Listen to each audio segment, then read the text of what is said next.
pain. We are the terminals of inquisition, the hiatuses of a new crusade. We are the subterranean subways of suffering. We are the will of dignities. We are the living testament of a flowering race. If you want to know what we are the revolution.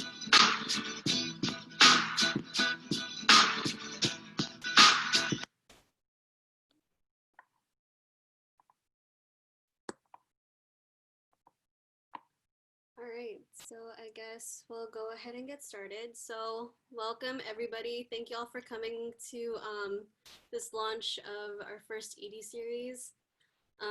My name is Linda.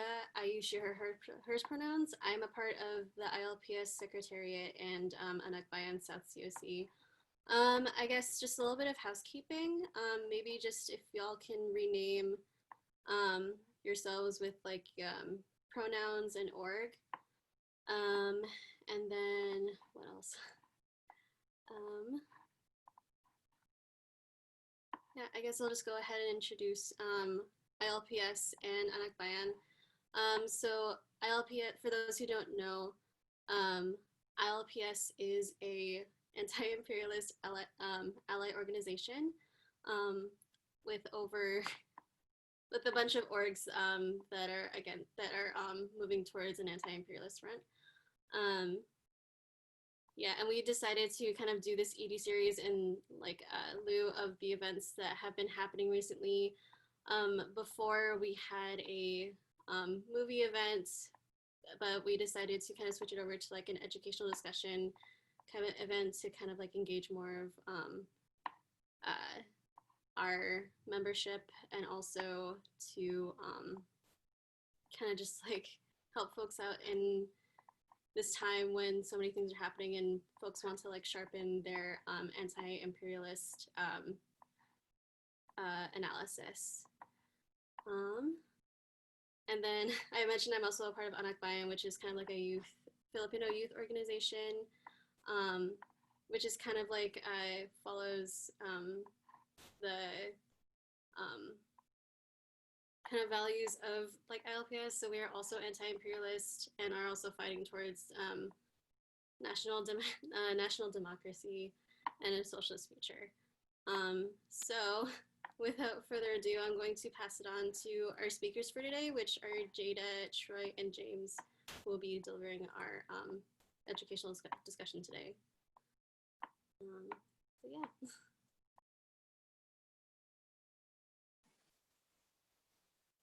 Hey y'all, Linda, could you please screen share the PowerPoint? Yes. Thank you.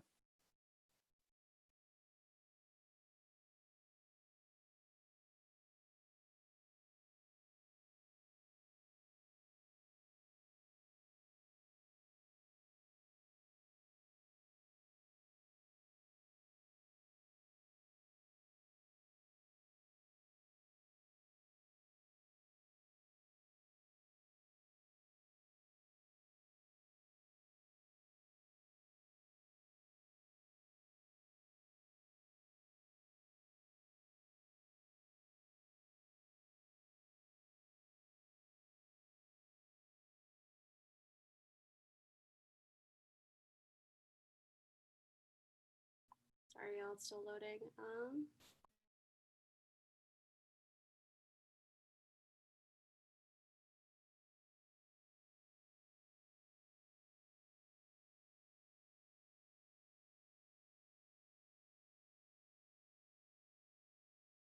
I'm sorry, is this the right one? It is. There's a little bit of a technical difficulty quirk with that background image. Okay. But like it shouldn't be blue, but yeah. Maybe one of us can screen share it so that we can actually read the slides. Troy or Jada, if one of y'all are available to do that. I can do that. And then I can do it for you if you need to read the notes for your section. Cool. Yeah, it sounds good. Thanks for trying, Linda. Yeah, thank you. I will, let's see.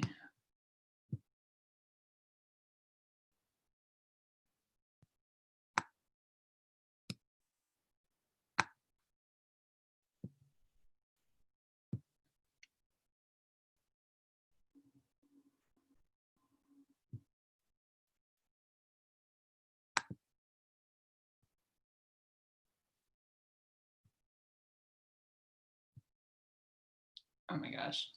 Can you see my screen or no? It's like glitched out for some reason. Oh no. Let's see. I want to try this one more time.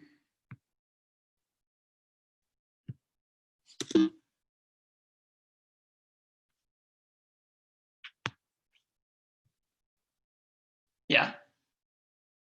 Yeah. Yep, looks good. Cool. So my name is James. They, them pronouns. I am with AB Anakbayan Central, Seattle.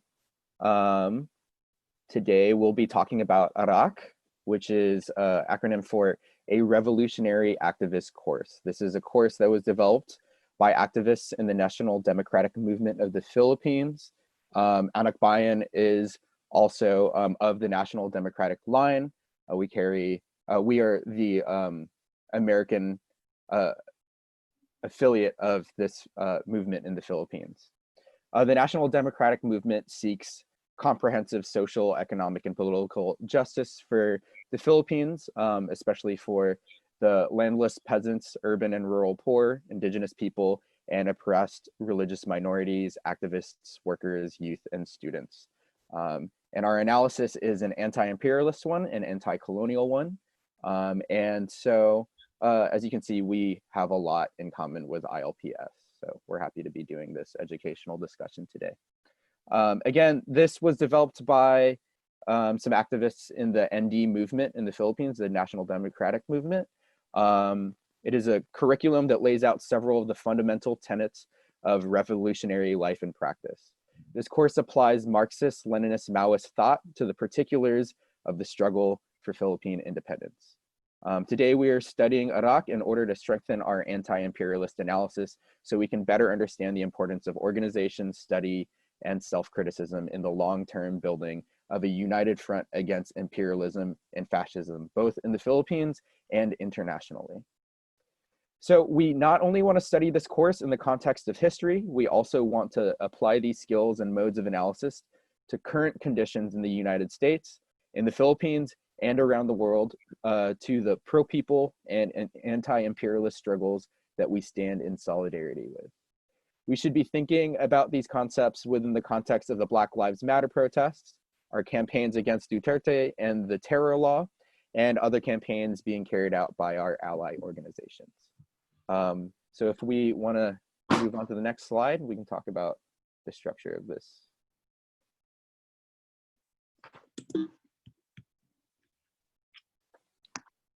So the entirety of ARAK contains of 6 main sections, delving into the responsibilities of revolutionary activists, modes of analysis and study, integration with the masses, and also organizational structure.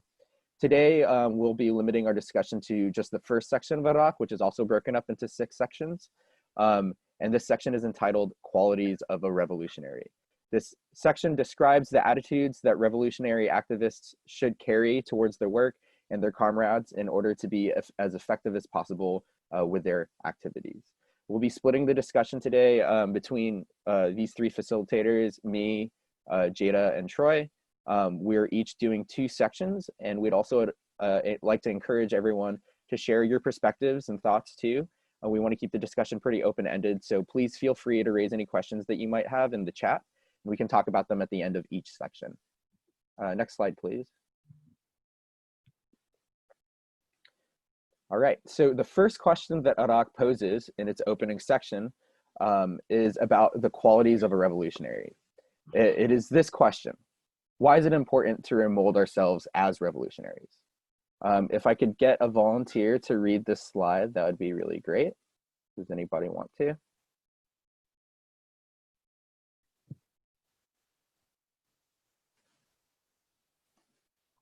I see Elle, I think, raised their hand. Cool. I'll go for it. Hi. Living under capitalism, our dominant culture gives rise to values that must be challenged in order to effectively enact revolutionary change. Quote, as revolutionaries, it is our duty to focus our thinking, feelings, and actions according to the national democratic interests of Filipino people. Because our society is dominated by the values espoused by oppressive and exploitative classes, it is essential to challenge the influence of these values. Revolutionaries must be, quote, always conscious of remolding themselves. Thanks, Elle. Yeah. So, it's a good question to consider. So, what characteristics as revolutionary activists are we remolding ourselves from and against? For many of us who have grown up in the US and continue to live here, the culture of our upbringings, our dominant culture, espouses values that are at odds with revolutionary practice, which are actions that attempt to realize a different, more compassionate and conscionable way of living amongst ourselves. Capitalism, an economic system based on the primacy of private property and profit, is built on cruelty and the necessity of gross inequality. It then gives rise to a culture that privileges values which serve to bolster this system and discourages attitudes that serve to challenge it. The economics and culture of the Philippines, because of a history of Western imperialism, are based on the same systems and suffer from many of the same problems. Activists in the ND movement of the Philippines, understanding how the dominant culture is antithetical to the realizing of a new society that ensures livelihood and self-determinance for all people, recognize the need to challenge these values of this culture, both in their surroundings and self-critically in their thoughts, actions, and relations to their friends, family, and communities. So the personal is political. They write also, quote, "We grew up in this society which is dominated by the oppressive and exploitative classes. Even now, we continue to be influenced by the backward ideas of this old society. Thus, it is essential for every revolutionary to be always conscious of remolding themselves." Next slide, please. So that quote from the last slide, we remold ourselves through revolutionary practice and conscious struggle with regards to our attitudes, habits, and actions. Whoa, actually, I got a little ahead of myself. Can I get someone to read this slide, please?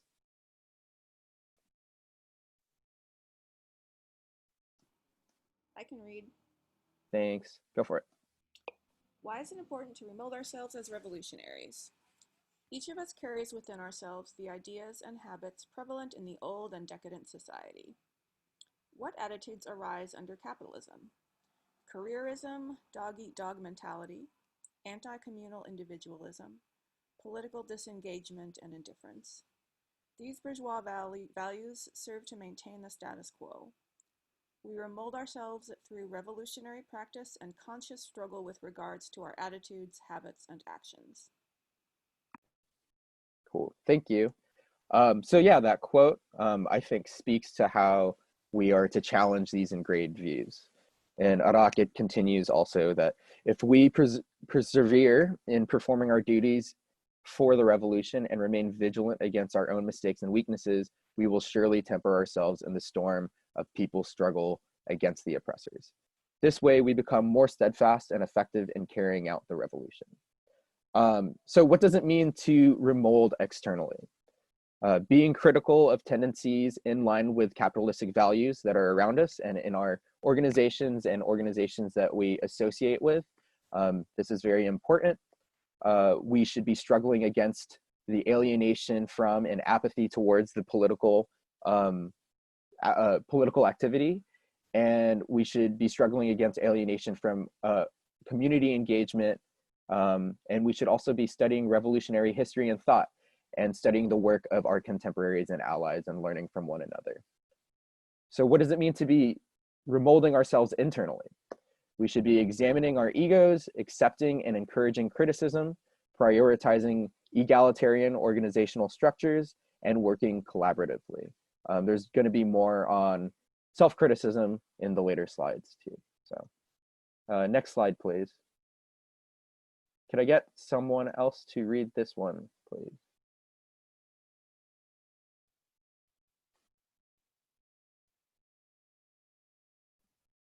I can read it. Go for it. Thank you. It says, everyone is familiar with the slogan, the personal is political.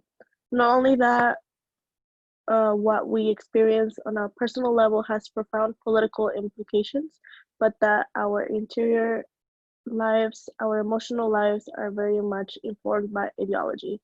We oftentimes do the work for the state, we oftentimes do the work of the state in and through our interior lives.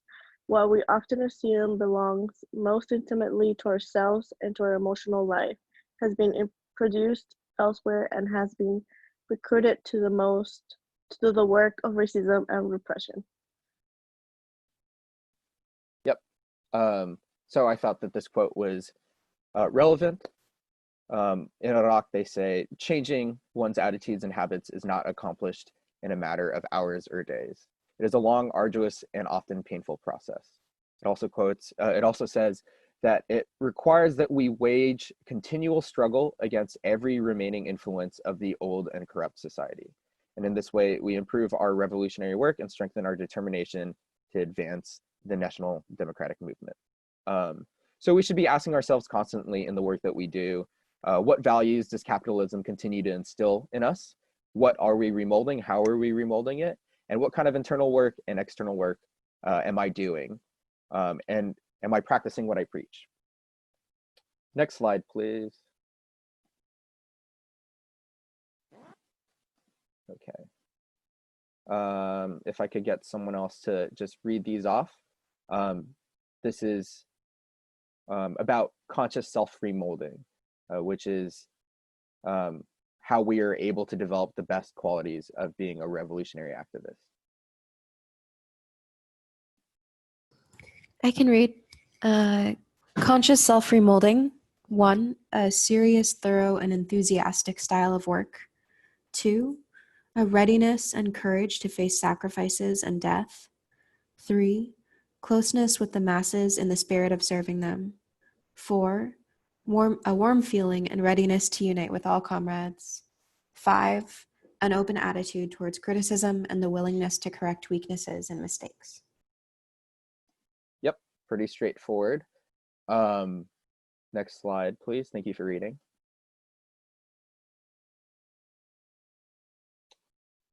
So according to ARAK, how does a revolutionary view their work and responsibilities for the revolution?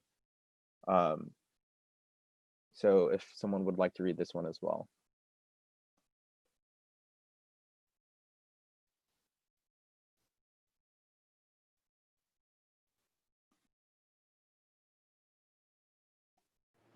Can you hear me? Yeah. Yeah. Okay. So it says, serious and thorough in performing their work, cheerful and enthusiastic, always willing to take on any task necessary to advance the revolution, conscientious with their work. For him, revolutionary responsibilities come first for them. Strives to work in a thorough and systemic way, shunning sloppiness or carelessness in style, continually studies and seeks better ways to solve problems and perform duties in a more effective way. Yep, thank you for reading. So yeah, a revolutionary places high value on their tasks and responsibilities for the revolution. To value one's work is to uphold the interests of the Filipino people, and in more in general, just the people. Next slide, please. So more on the revolutionaries' attitude towards their work. If I can get one more reader.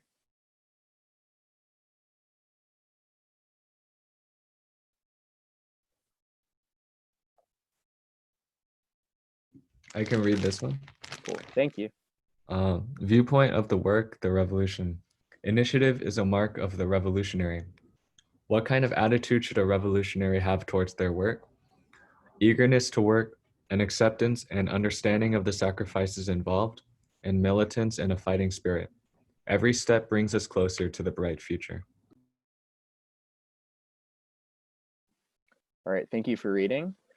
So yeah, their initiative, well, another quote from ARAK, that their initiative applies not only to their responsibilities, but also to other areas where they see the need for immediate attention. So being vigilant, seeing where you could apply your skills, making sure that you are taking initiative. These are the qualities of revolutionary action. So I think that this section speaks to perseverance and optimism as a political act. This is a subversive action against capitalism's undermining of the people's social and political imagination. This way of kind of making it more difficult for us to imagine that there is a different future possible, a different reality that is more tenable for all people. So I'd like to close off my section with another Angela Davis quote that I thought was relevant, where she says, "I don't think that we have any alternative other than remaining optimistic.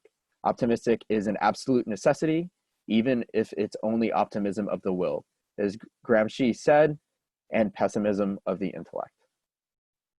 All right, I'm going to pass it off to Troy now. Well, first, if anyone has any other questions, please shoot them in the chat. And if not, I'll pass it off to Troy and start screen sharing. Thanks, James. Yeah. I think I can continue screen sharing too. Okay. Just so we don't have to, switch off. Thank you, though. Appreciate that very awesome sharing about remolding. Just one of the fundamental, just a fundamental to being a revolutionary. And I really love that Angela Davis quote, just talking about revolutionary optimism. So again, my name is Troy. I'm part of AB Central COC, and I'll be walking through this next section with you all. I think just to take a step back, as we're talking about this term revolution and revolutionary, I'm wondering if we could quickly just gather thoughts about what we think it is, what that term means. Because I know right before I started organizing, even big capitalist corporations would use words like revolutionize, or they'll say something like, this product will revolutionize the market, right? Talk about revolution, and that's a very different kind of revolution than what I think we're talking about here, right? So could people throw out their first thoughts when we think about revolution or revolutionary? What does that mean in this sense?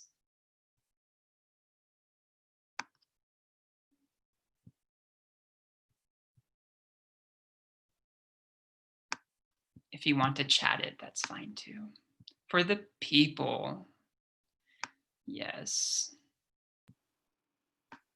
I think to me it means a belief that some fundamental structure about society is completely untenable and needs to be rebuilt from the base. Yeah, thanks, Eva. So something about the systemic, right? Systemicness of what we're living in. It's not surface level. It's not a reform, right? It's getting to the root problem. I see that Diana put disruptor, right? We are very much trying to interrupt these cycles of violence, right? Elle says, I like that. Not only destroying the old, but building something new. Yeah, so we're stopping what's happening right now, getting to the root, and then changing it to transform into something that is serving the people, right? Serving everyone. Yes, exactly, Dante. On the side of life and human, non-human flourishing. On the side of life. Wow, I never heard it put that way. That's really beautiful. Very pro-people, pro-human, yeah. And so, got another chat. If you're willing to share that, that'd be great. So we're going to move into what is the correct attitude towards hardships, sacrifices, and death. So really quickly, a revolutionary realizes that hardships, sacrifices, and even death are inevitable in the struggle to free our country. I know this this can be read very heavily, right? Even death. I also want to just give context to this reading, ARAK. So again, it is coming from the Philippines, where there is currently an ongoing civil war that's lasted over 50 years so far. And this movement in the Philippines is a revolutionary movement in the terms that, in the idea that it is seeking to overturn the system and really put in place a pro-people system. And part of that struggle is an armed component. So that means that there are people who are sacrificing their lives in order to advance towards victory, right? As Anak Bayan, we are not part of that movement, but we do, do in ways support what is seeking to be achieved, right? Especially because of our socialist perspective as Anak Bayan. So yeah, just want to contextualize that before we start getting into everything. All right. So this first slide, a revolutionary stands ready for sacrifices, even death if necessary, for the success of our people's just struggle. So I'll go through these first 2 points. Hardships, sacrifices, and death are not only natural, but indeed necessary in order to assert and defend the interests of the people and the revolution. The sacrifices of a revolutionary are useful because they are for the victory of the revolution. So again, one thing that these first 2 points make me think of is just around the term revolution, right?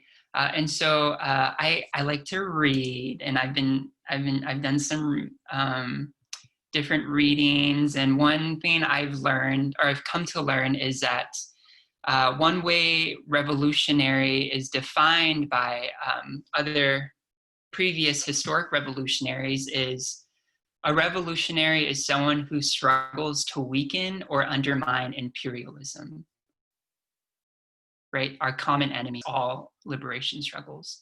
And so when we think about imperialism and imperialist nations, we're also thinking about many nations who are superior militaristically and economically and have tremendous amounts of resources, right?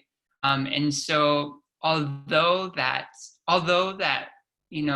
liberation struggles are people struggles that are just, revolutionaries also internalize that it's a dangerous struggle, right? It comes with inherent danger. And historically, we've seen this, right? Every revolution that has been carried out in the world really has been carried out with sacrifice. There's been no revolution really that has just been handed to someone, right? A common saying from like Paulo Freire is that the oppressed or oppressors won't liberate the oppressed, right? The oppressed have to liberate themselves and their oppressors. Freedom is never given, right? It has to be taken. So these last 2 points, a revolutionary strength and courage are guided by consciousness.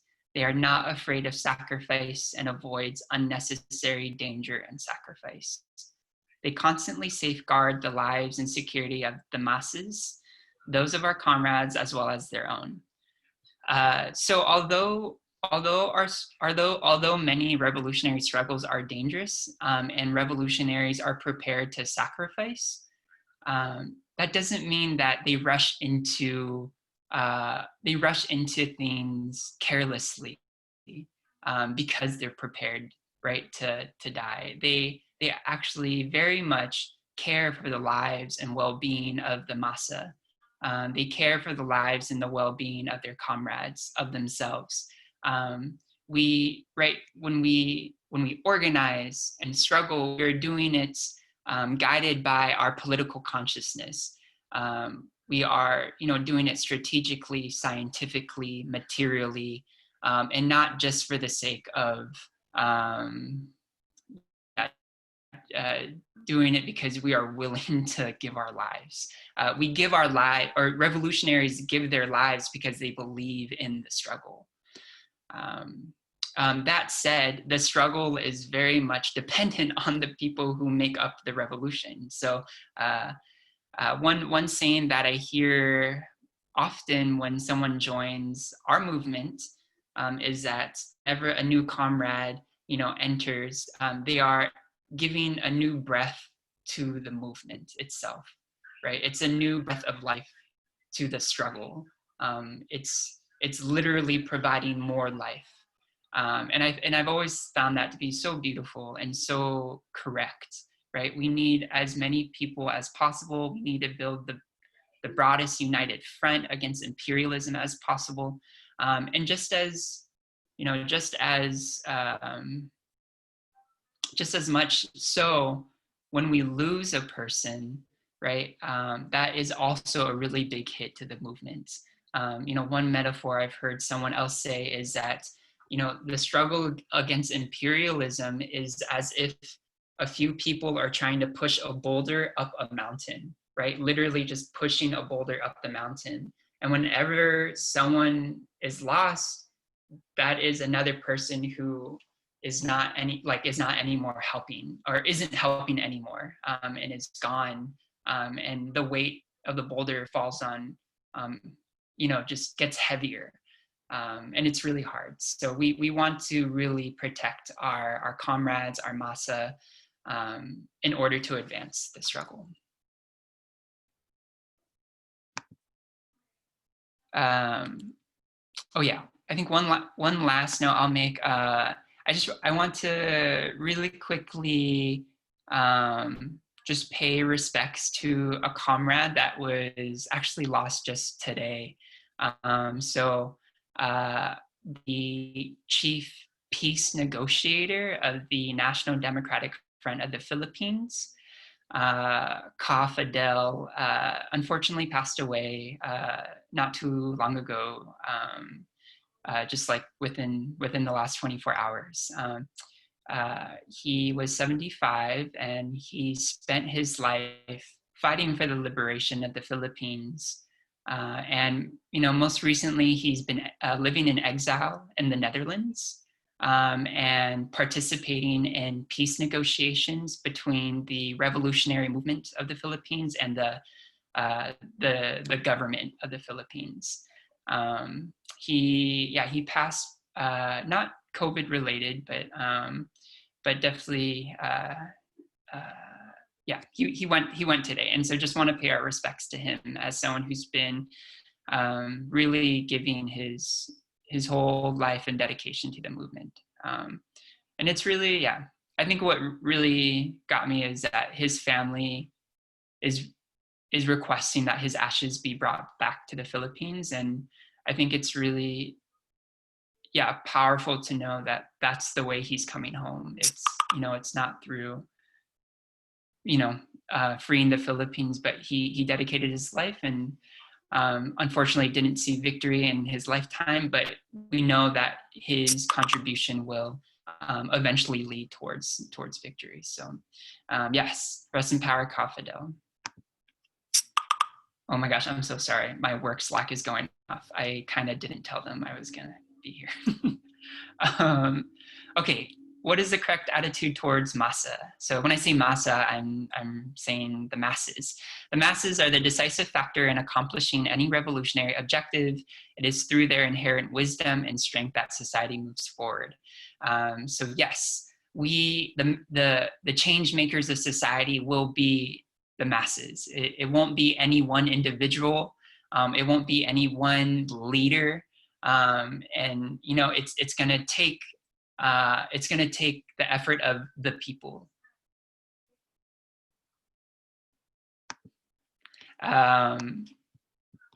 So okay, before getting into these points, I just really want to quickly give a broad overview, right? When we talk about the masses, in the Philippines, who we're referring to is the people who are being exploited, which is, right, the peasants and the working class, which make up, I believe, 90% of the Philippines. But we're also basically talking about everyone who isn't the 1%, who isn't part of the landlord class or the big comprador bourgeois who are collaborating with the imperialists to sell off our lands and, you know, inviting imperialist like powers and foreign corporations to take our resources and labor. So whenever we refer to the masses, we're truly referring to the people in which like society is running because of, right? It's the working class, it's the peasants who are keeping society running. So in order to achieve our freedom, we must rely on and trust the masses. By upholding national democratic interests of the masses, we create the firmest unity between ourselves and the masses. We strive to be always close to the masses, eager to learn from them and work with them. We strictly avoid doing anything that violates the interests of the masses or any kind of abuse against them. To not uphold the national democratic interests of the masses is to erode our unity with the masses and isolate the revolution from them. So just, I think, whoa, did not mean to do that, sorry. Okay. So yeah, I know I only have a few minutes left before I pass it to Jada so we can get out on time, but a few points I wanna put, or I just wanna mention, we strive to be always close to the masses, eager to learn from them and work with them. We strictly avoid doing anything that violates the interests of the masses, right? So when we are working with masa, our goal is to ensure that we are linked firmly with them, which means we understand the struggles that they're experiencing because we're part of that struggle, or because we've worked with them and linked with them so much that we understand the different nuances and different experiences that they're going through. And in time, this will hopefully lead to supporting them in raising their political consciousness and helping them organize themselves in order to fight against the enemy, right? We are not, like, a revolutionary's role is not to carry out the revolution for the people. It's to work with the masses. It's to raise political consciousness. It's to ensure that the masses have access to participating in their own liberation, right? Something that I've been told is that everyone deserves the right to participate in the rev. And I truly believe in that, right? Everyone is impacted under capitalism, under imperialism. Everyone has a right to freedom. And so the people who are being most exploited, even more so, have a right to that freedom. And we, right, as revolutionaries, people should be striving to ensure that that opportunity is available to the most exploited. So yeah, I really just want to press on that. We must rely on and trust the masses. They will be the true change makers of society. Yeah, I think this is Jada's slide. So any questions before we move on to the next section? Yeah, any thoughts or questions? Also, just really quickly in the chat box, Kafadel was an inspiring revolutionary. He served the people all his life, was a political prisoner during the time of the Marcos dictatorship, lived in exile for many years. He was a cherished comrade to thousands who knew him. Rest in power, Kafadel, yes. And then from another chat, the masses equals the people, the majority, as opposed to any one leader, and as opposed to the 1%. The oppressors. Yes, thank you for those additions. Yes, any questions or any first thoughts?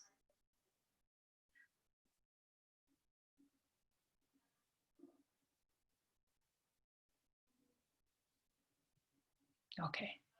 If anything comes up, feel free to chat it. Otherwise, Jada, I'll pass it off to you. Okay, sweet. And we will be having a Q&A at the end of this, so yeah. Thanks, y'all. Just very quickly, can we all like take a collective breath? Just knowing that, yeah, like the news was very heavy, and there's just a lot that goes into a revolutionary movement. So can we breathe in and hold it for 5 seconds? So breathe in.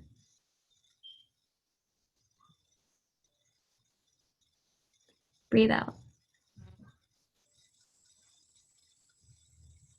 Okay, thanks. So in my section, I will be talking about how we should treat our comrades in the struggle. So when we say that we are in a revolution, that also means we are in the struggle together. We are struggling together to achieve freedom for everyone. So a revolutionary loves and cherishes their comrades. And this caring attitude and ability to unite ensures solidarity and strength of our ranks.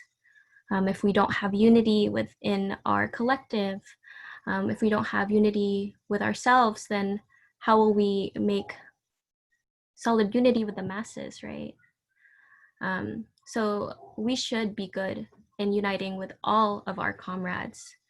And by all, it doesn't mean all the people that you like or all the people that you're alike to. It's everyone. So it's the ones that get on your nerve a little bit, the ones that you don't really know yet, who you disagree with, those who have made mistakes, but are willing to change their ways for the people.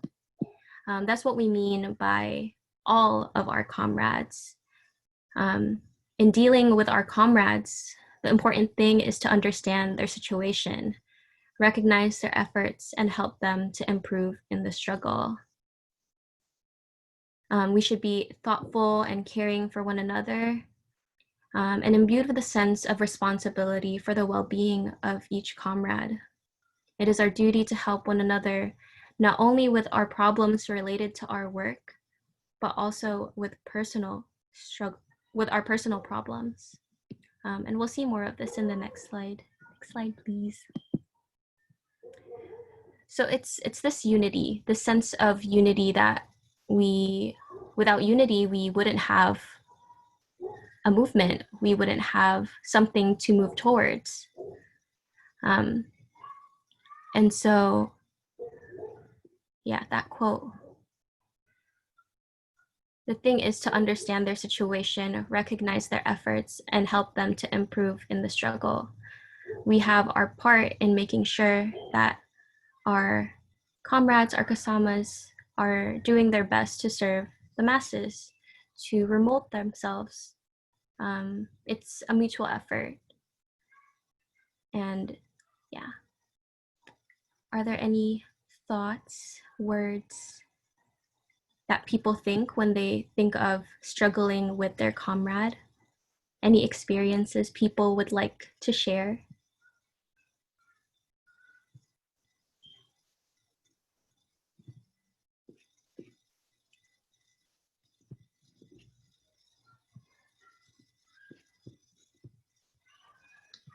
Elle says it sounds like growth. Yes. Without knowing our mistakes, we can't grow, right? Sharing our stories, knowing one another, knowing where we came from, yes. Mental struggles. If we don't hold each other by a system that is hurting us mentally, how can we grow a strong movement, right?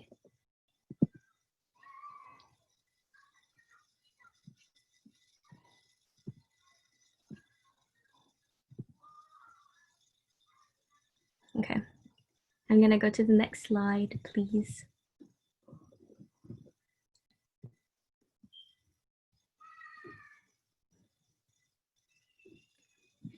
Would someone be willing to read this quote out, please?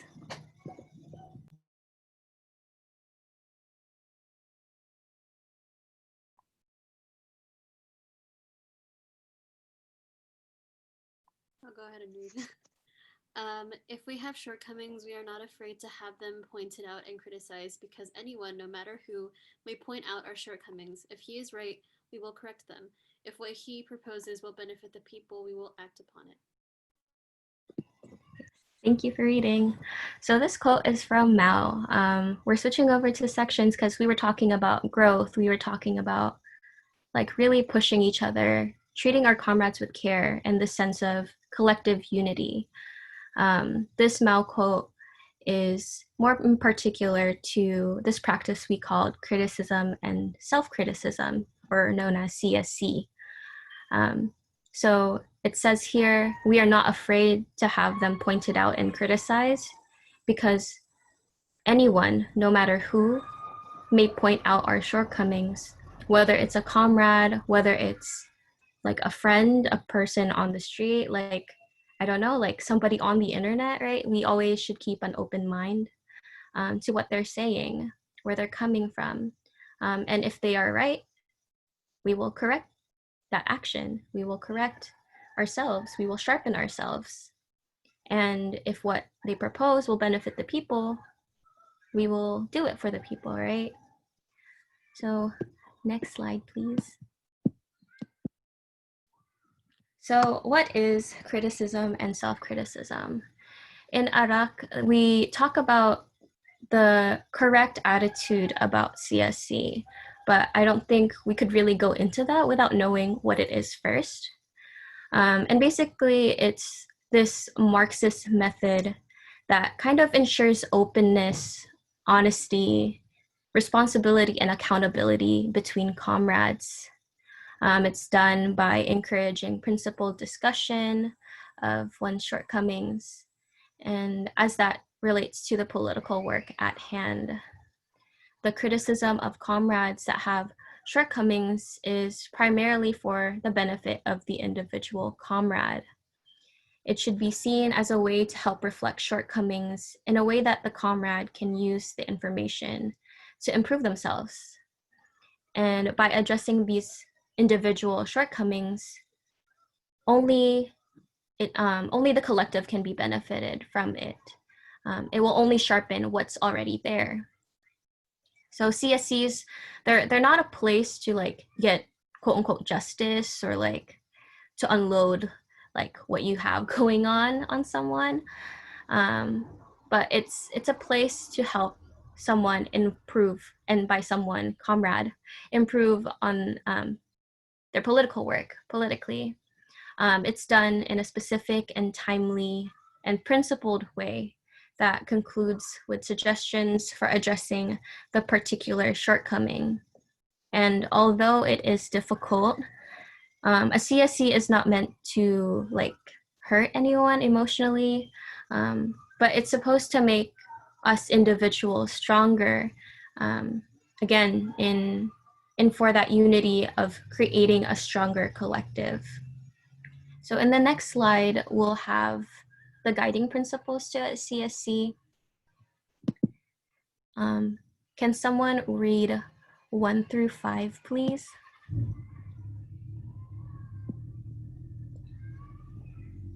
I can read them. Number 1, start with unity. We are all in this together, and that is what has brought us to the point we are at. 2, learn from past mistakes and avoid future ones. 3, keep the end in mind. Cure the sickness to save the patient.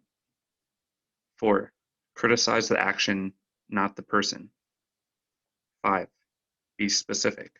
It does not help someone to change if they do not know exactly what they are doing wrong. Exactly, thank you.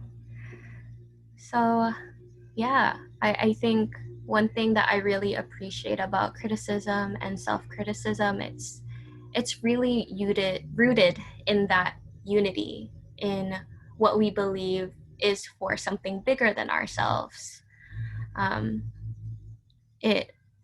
It's definitely, yeah, it's not something that we see on a day-to-day, right?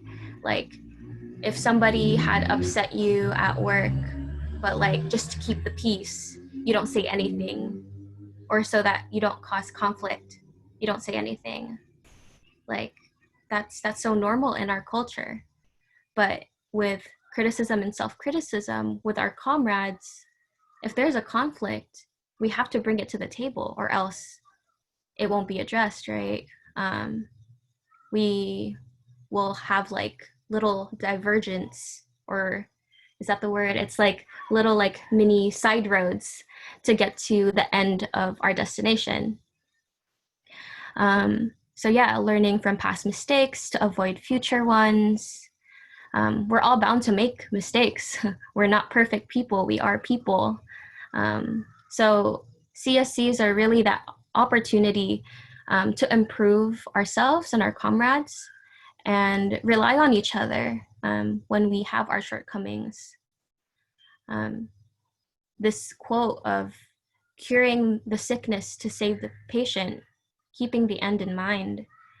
Criticism, though it can kind of sting at times, it's necessary to our development. Would you rather like have something sting for 2 seconds and have it not infect yourself, your system? Or would you rather just not feel that pain at all and slowly die away from a possible infection, right? It's slow, it builds up, and we'll see that in the next few points as well. Criticize the action, not the person. This is kind of self-explanatory, but in CSCs, we should avoid personal attack. And when someone makes a mistake, it's not because they're bad or inherently malicious, but like, you know, it's inevitable as people. But with a Kasama's help, a comrade's help, these actions can be changed, even if it takes a long time. And be specific. Don't sugarcoat. Like, get to the point so that we see each other eye to eye. Can somebody read the last 6 through 10, last 5 points, please?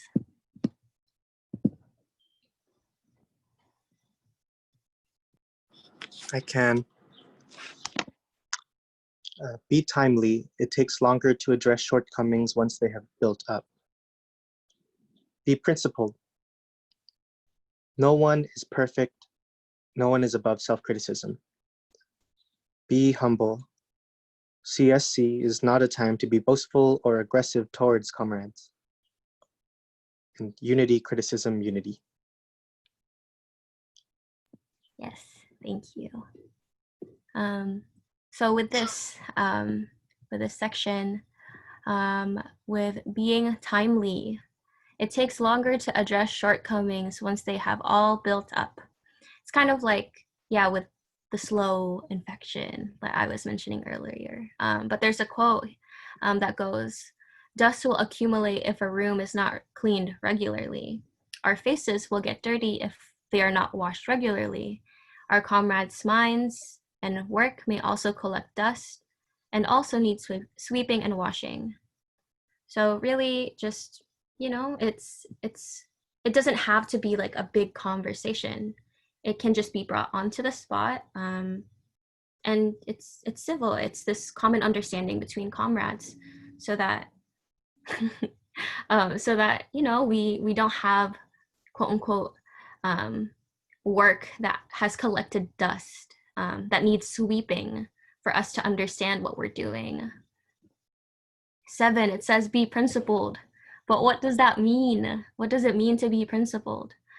That means criticism should be given in regards to how a comrade does something if a comrade does not do what was agreed upon, and if what a comrade does is outside of recognized principles. Usually in a revolutionary movement, right, there are strict principles that people adhere to, and straying away from those principles can be liberal. And with liberal, this definition of liberal, Mao says that it is veering away from revolutionary principles. It's being kind of anti-rev. He's like calling you out like that. Like if you try it, you're stepping away from the rev. And then 8, no one is perfect and above self-criticism. This means always recognize your own faults. It helps balance our criticism and keep our view of our comrades grounded. And 9, be humble. It relates to 8, right? And 10, unity, criticism, unity. That's how Mao put it. We acknowledge that we are in this struggle together, that unity. We criticize our shortcomings so that we improve our work. And then a higher unity is made from that. We end with a higher and clearer unity than what we started off with, thus making ourselves even more potent weapons for our movement. We are tools for the masses. We are only becoming sharper for them. And last slide, please.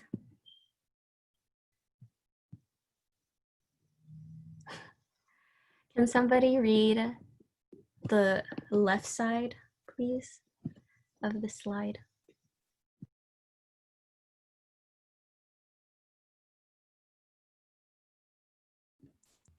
I can read this one. In the course of the struggle, it is natural that we sometimes commit mistakes or fall into the wrong tendencies. These are commonly caused by our lack of experience or the product of wrong ideas and bad habits carried over into the movement. But we are always ready to overcome these mistakes because we are committed to the highest interests of the people.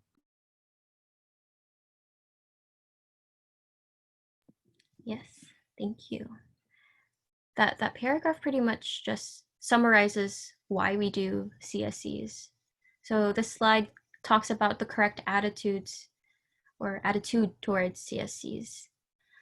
As revolutionaries, we are always ready to criticize our own mistakes and weaknesses, and we welcome criticisms from others because we desire what's good for the people. Yeah, it's pretty much just verbatim of what Mao is saying, right? If someone's criticisms are valid, we don't deny them or hesitate to correct them. We're not afraid of criticism because truth is on our side and the masses are on our side. And can someone read the next half of the slide?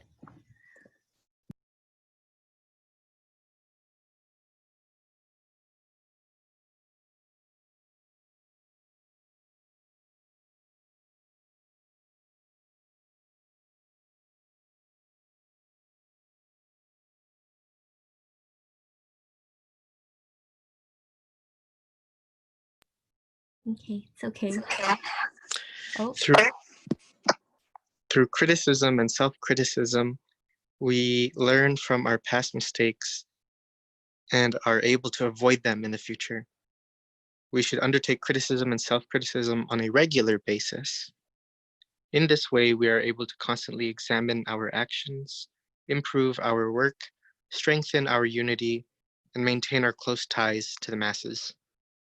Without the constant practice of criticism and self-criticism, all kinds of political dust and germs can gather in our organization, and we will become like a field full of weeds and pests, while the crops are thin and bare of fruit. Ooh. Yeah, it's not a good picture, huh? But yeah, that's why we should be doing criticism and self-criticism on a regular basis. We should be forthcoming. We should be above board. We should be communicating with our comrades, right? Even if it's like a small thing, because we wouldn't want, what is this? We wouldn't want an organization that is filled with political dust and germs. And we don't want to become like a field of weeds and pests, and then our fruits not bearing anything. We are thin of our fruits. Thin fruits. Who wants that?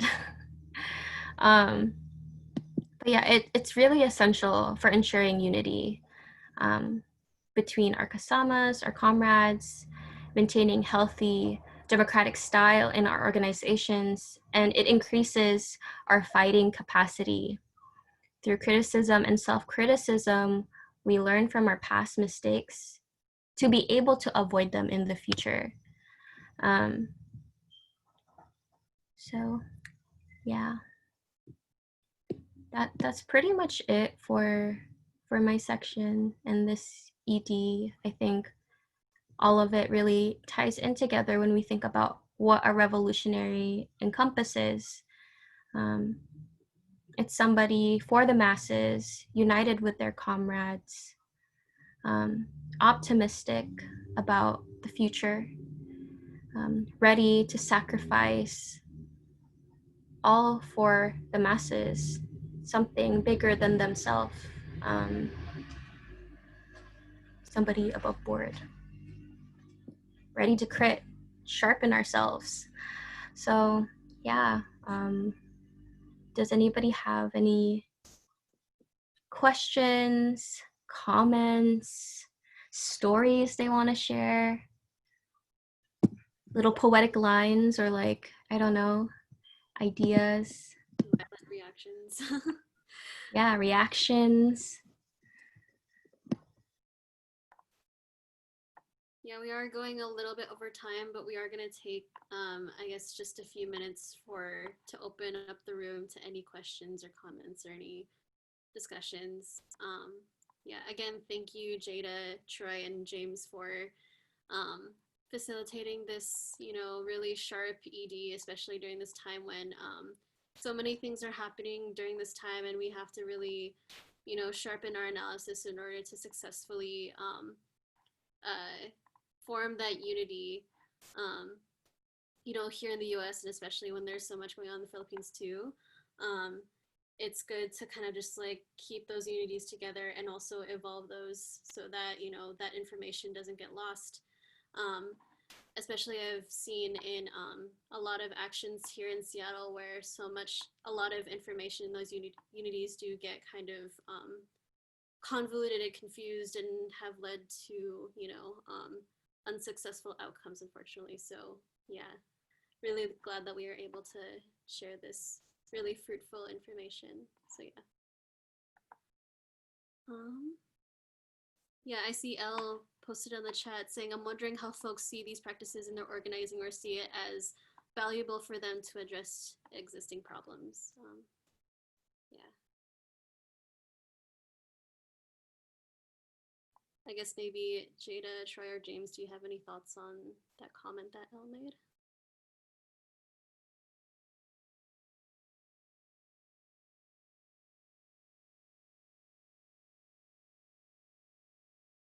Or yeah, or anyone.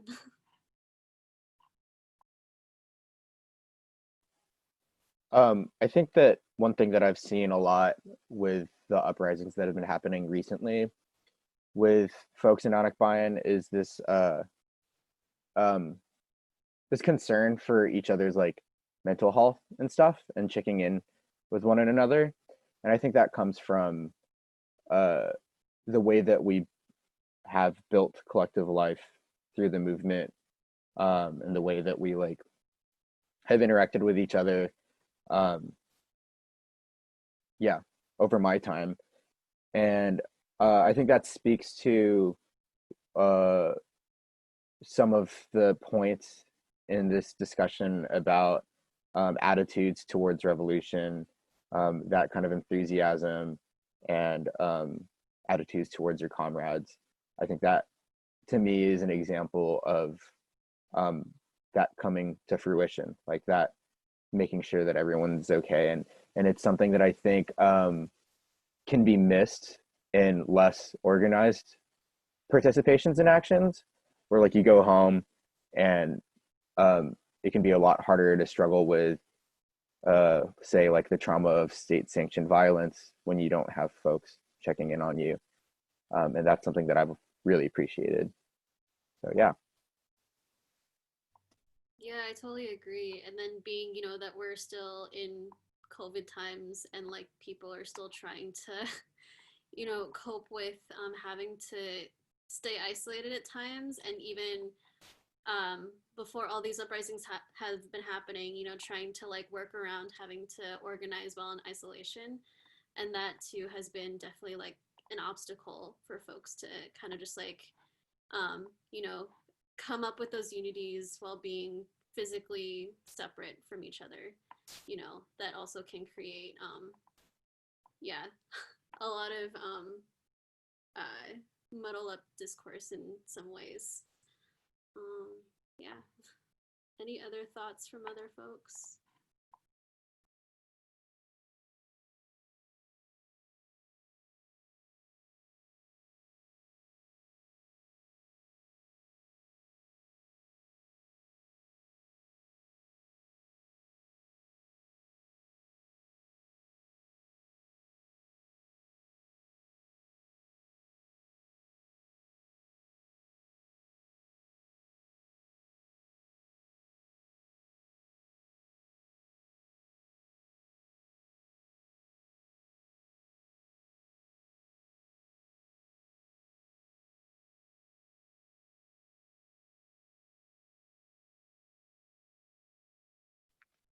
Can you answer me? Yes, we can hear you. Cool. So I just wanted to say that I really appreciated like the PowerPoint and you guys for facilitating. It was a really great presentation, and specifically, I really liked the like going more into depth of what it means to be a revolutionary and like the steps it gets to get there, or like the at the very beginning when we break it down into different like areas, I guess, to describe it. I really appreciated that, and it helped me see myself as a revolutionary versus, I guess, radical actions. But it all kind of comes together in a sense. So yeah, I just really appreciated that specific thing about the presentation, what it means to be revolutionary and how can we take the steps and the masses and things like that. Thank you. Yeah, of course. Yeah, it's definitely good to kind of just like learn more and sharpen our like view on like what we think a revolutionary is, especially since like it's changed a lot, and a lot of people these days are definitely like remolding their views during this heightened time. So it is 1:17. We have gone a little bit over time, but I guess we'll go ahead and close out. I'm gonna pass it off to Louie, who's gonna inform us about like these upcoming events within our orgs, and then we'll close out. So yeah. Thank you. So yeah, there's several upcoming events that are in the next few days. Later today, actually, if people can make it, people in Portland, ILPS, which stands for the International League of People Struggle, in Portland, are holding a webinar about the the state terrorism and counterinsurgency efforts that are happening not only there, but also around the world, for example, in the Philippines, in Palestine, in Kashmir, etc. So that's going to be a webinar titled "We Will Not Be Silenced, a People's Movement Response to Counterinsurgency." It's going to be happening later today from 4 to 6 p.m. The registration link I will paste into the chat right now if people are interested in attending that. Tomorrow from 6 to 7 p.m., Gabriella Seattle is going to be holding the Women's State of the Nation address from, like I said, from 6 to 7 p.m. So this upcoming weekend, Sunday and Monday, is going to be when the Philippine government, President Rodrigo Duterte, is going to be doing his annual State of the Nation address. Our organizations, member organizations of ILPS, and also member organizations of Bayan, which is the National Democracy Forces of the Philippines and Filipino communities around the world, are doing our own People's State of the Nation address in order to present a counter narrative and to present the truth about the brutality of the fascism that is going on in the Philippines and around the world. So Gabriella, the Women's and Queer Organization, is doing a Women's State of the Nation address tomorrow, Friday, from 6 to 7 p.m. The registration link is tinyurl.com/wsona. So that's going to be tomorrow. And on Sunday, the 26th, the Malaya movement is going to be doing a sort of low-key, family-friendly Sona event as well, from 1 to 5 p.m. The location, if other organizers here know the location, to me it's still TBD. But there's going to be drive-up and walk-up booths and education on the anti-terror law that just got passed in the Philippines, the Philippine Human Rights Act that our organizations are trying to pass here. So that's going to be 1 to 5 p.m. on Sunday. And then on Monday, the 27th at 5:30 p.m., Bayan is doing our PSONA, People's State of the Nation Address event at Jimi Hendrix Park by the African American Heritage Museum and Cultural Center. So we are currently putting that together. A lot of the organizations that are a part of Bayan are also member organizations of ILPS. So our collectives are all working together to try and put together a successful People's State of the Nation address with militant speakers, cultural performances, and education. And that will all be happening at the African American Heritage Museum and Cultural Center, Jimi Hendrix Park. If people here are at all interested in getting involved with the planning of that, if people are part of organizations that might be interested in endorsing that event, please let me know.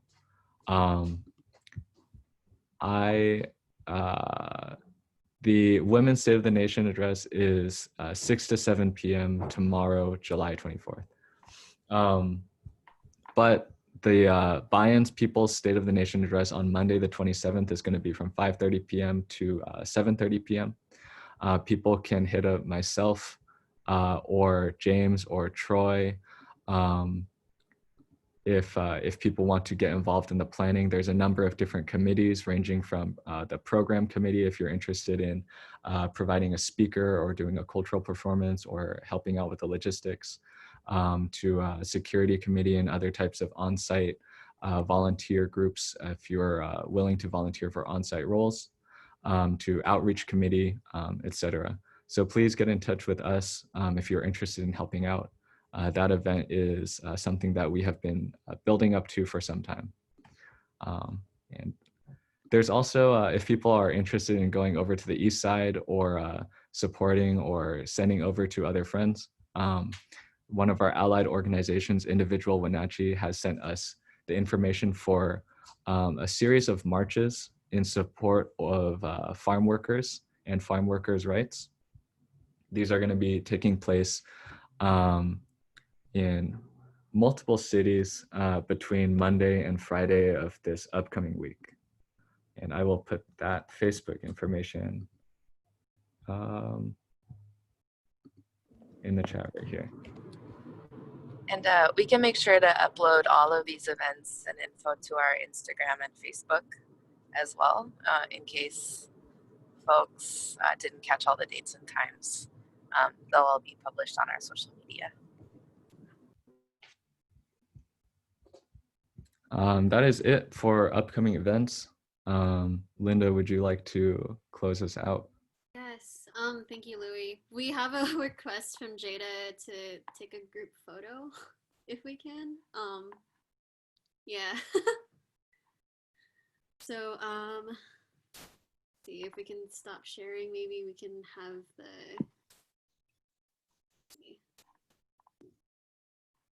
If folks are okay.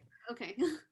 Yeah, if folks are down to just go on camera for like a sec so that we could just take a group photo. AB Central Seattle would really appreciate.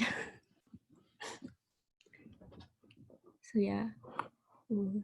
Shall we pose like with left fist or? Yeah, fists.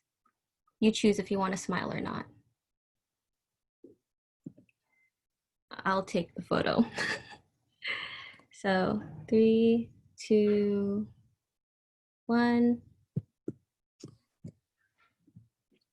Oh, L. Okay, wait, L. Okay, we're gonna do it again. 3, 2, 1. Thanks, y'all. Yay, thank y'all. Yeah, so thank y'all for coming. We'll keep more updates on like the next ED. So again, thank y'all so much for coming, and yeah, have a good rest of your day. Thanks, guys. Thank y'all. Thanks, everyone. Bye, everybody. Bye. Bye.